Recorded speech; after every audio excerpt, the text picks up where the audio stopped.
बुद्धगुजाय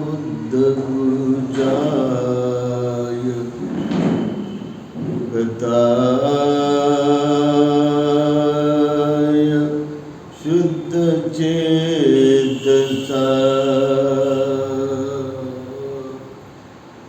चिरं तिष्ठन्तु सद्धम्मो लोको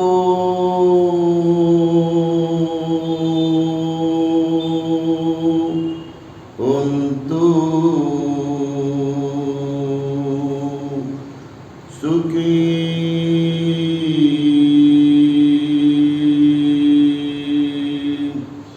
सदा।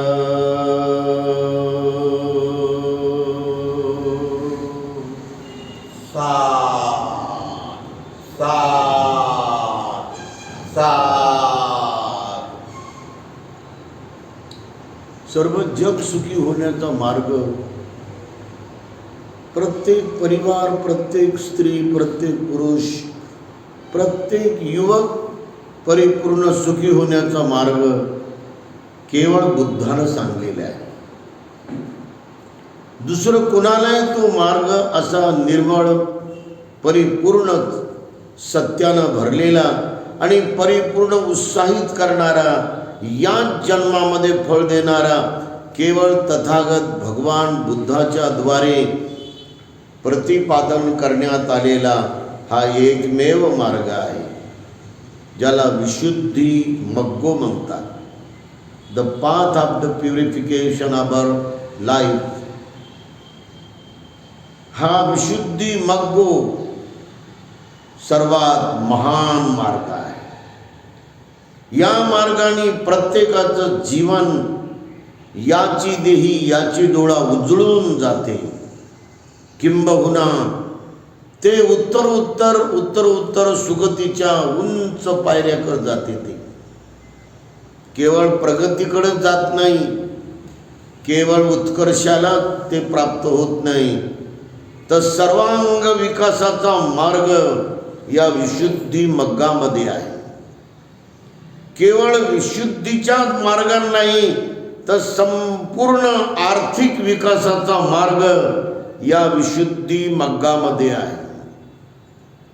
विशुद्धी मग्गाचं पालन केल्यामुळं मनोवैज्ञानिक, मनोविज्ञान आणि मनोविकार हे पूर्णपणे नाश पावतात.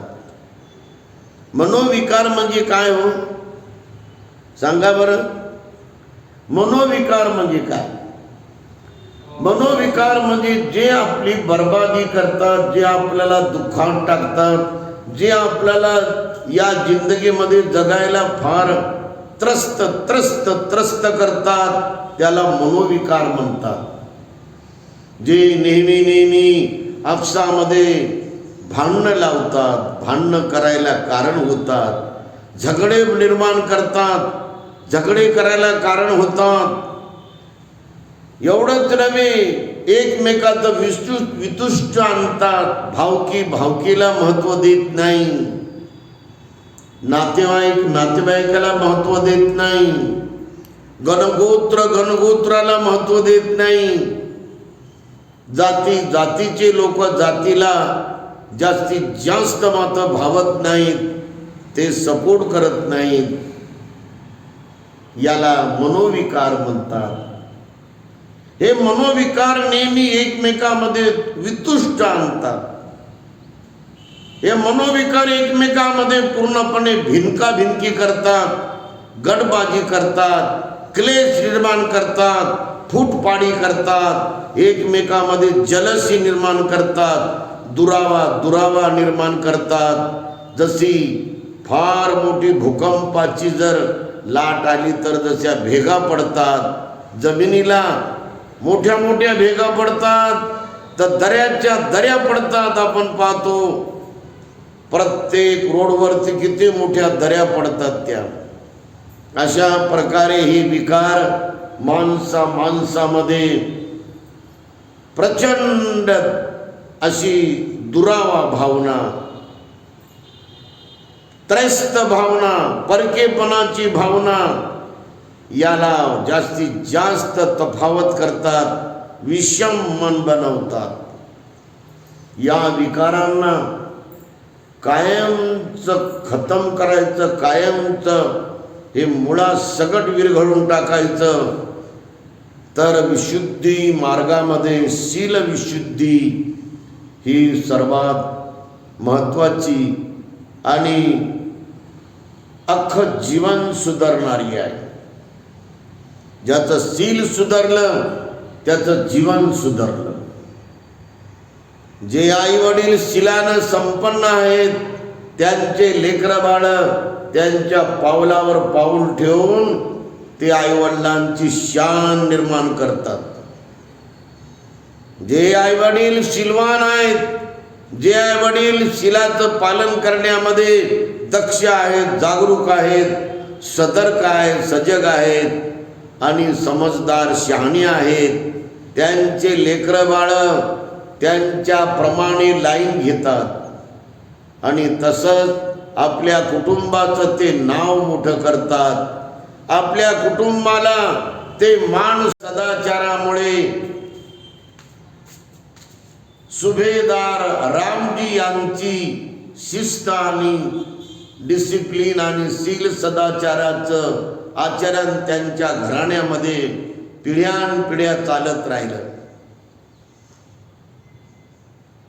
या सुभेदार रामजीच्या प्रभावामुळे त्यांचे सारे लेकरं, त्यांच्या भावाचे लेकरं हे पूर्ण सिस्टमॅटिक अत्यंत विनयशील होऊन दररोज आणि दररोज कबीरांचे शील सदाचाराचे दोहे म्हणून आपल्या स्वतःला परिशुद्ध करत राहिले, निर्मळ करत राहिले आणि विशुद्धीचं पालन करत राहिले.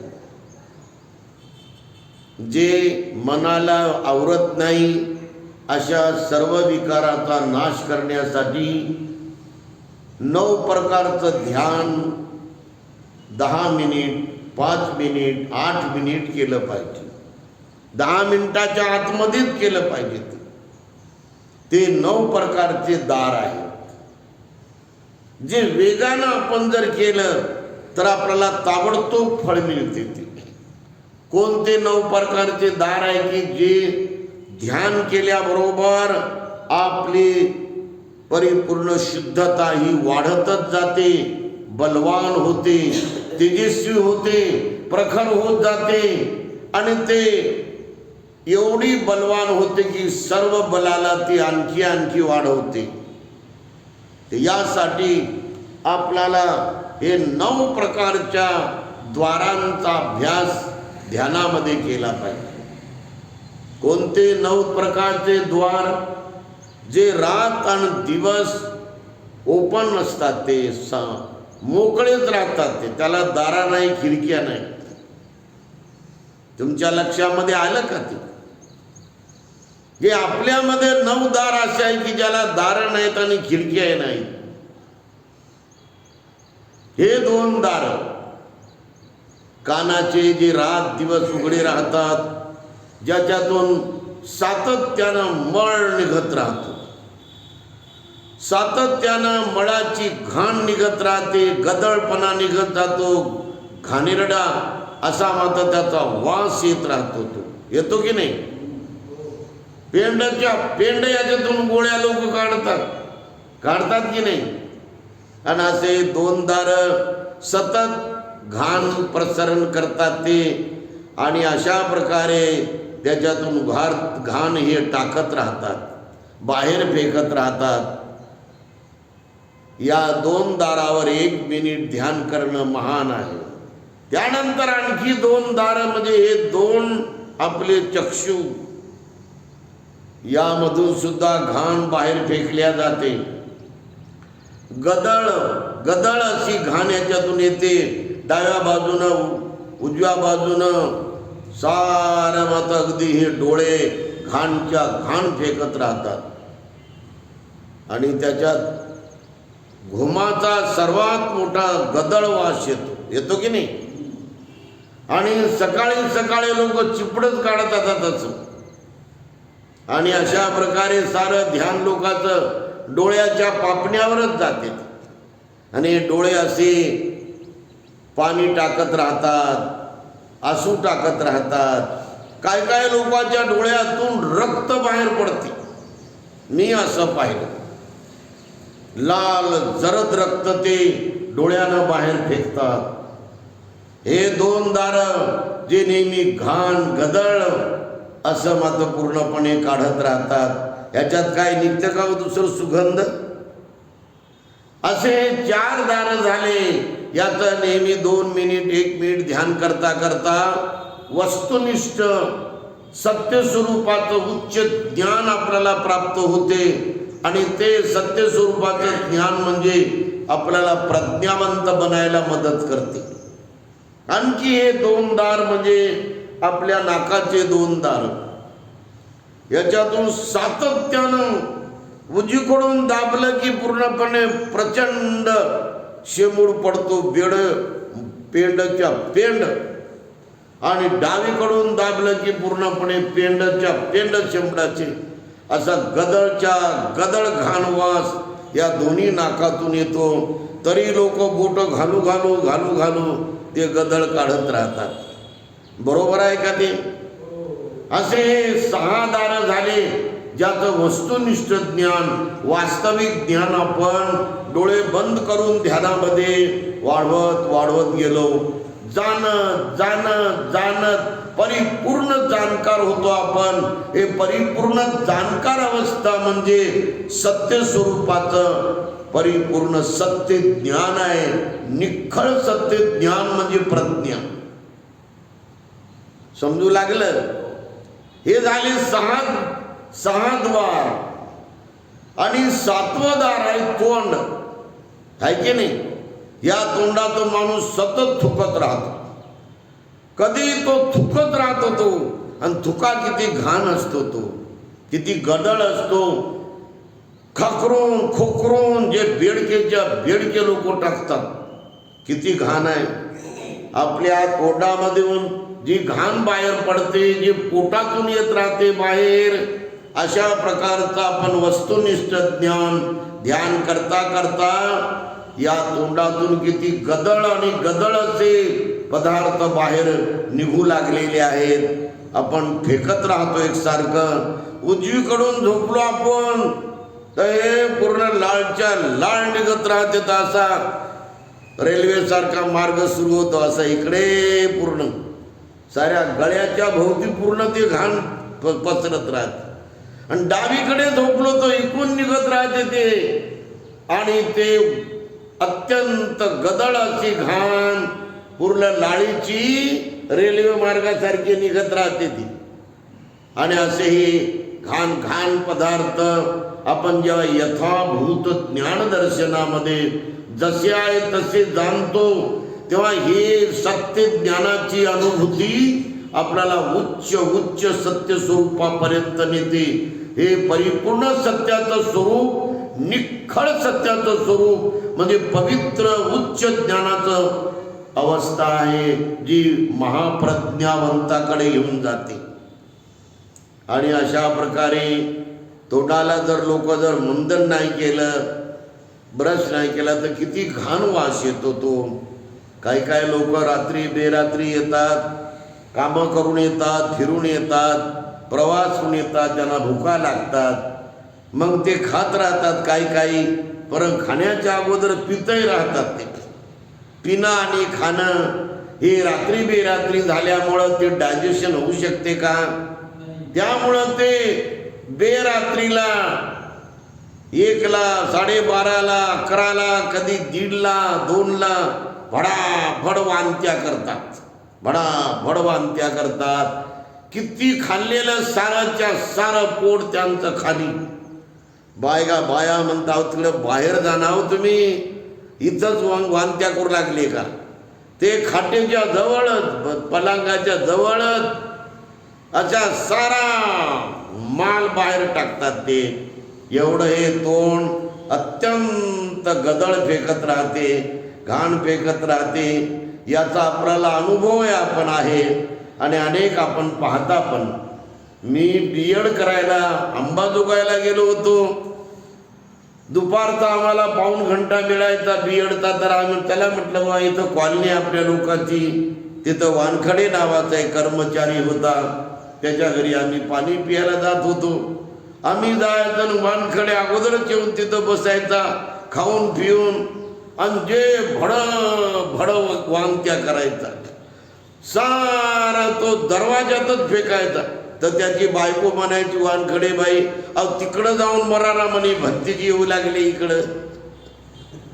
आमच्या समोरच साऱ्या बोट्यात. आता अशा प्रकारे बघा, लोक आपल्याला सभ्य समजत नाहीत की आपण काय करत आहोत. आपण गुणवान झालं पाहिजे, आपण शीलवान झालं पाहिजे, आपण इज्जतवान झालं पाहिजे, आपण संयमानं खाल्लं पाहिजे. जे पचण्या एवढं आहे तेवढंच आपण खाल्लं पाहिजे थोडंसं.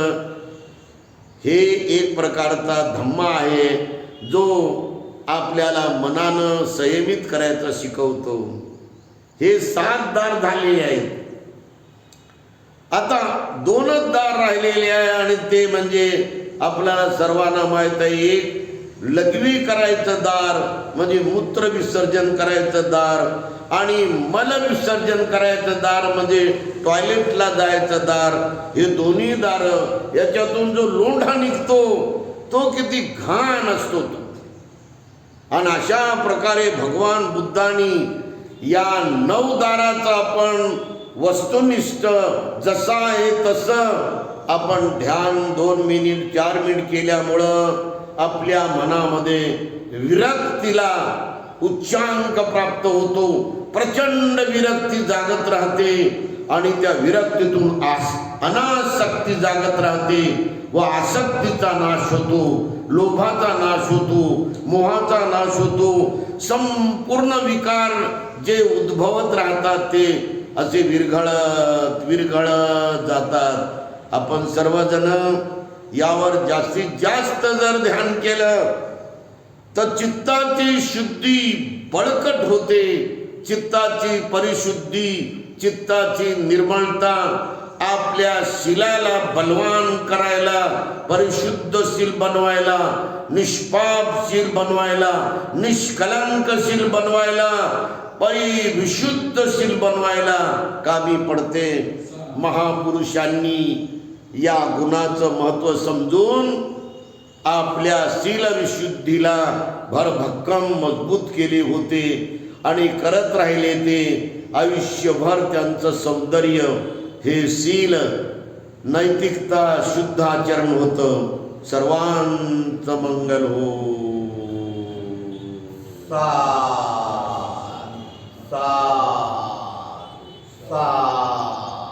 सभी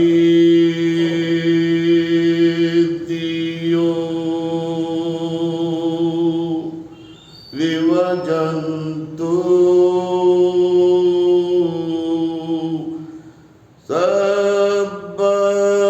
सर्वरोगो विनश्यतु.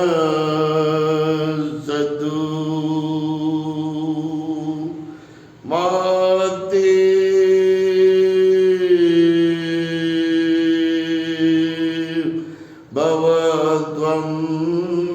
भवद्वन्तरायो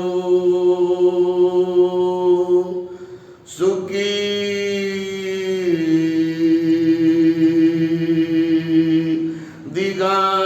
दीर्घायुको भव.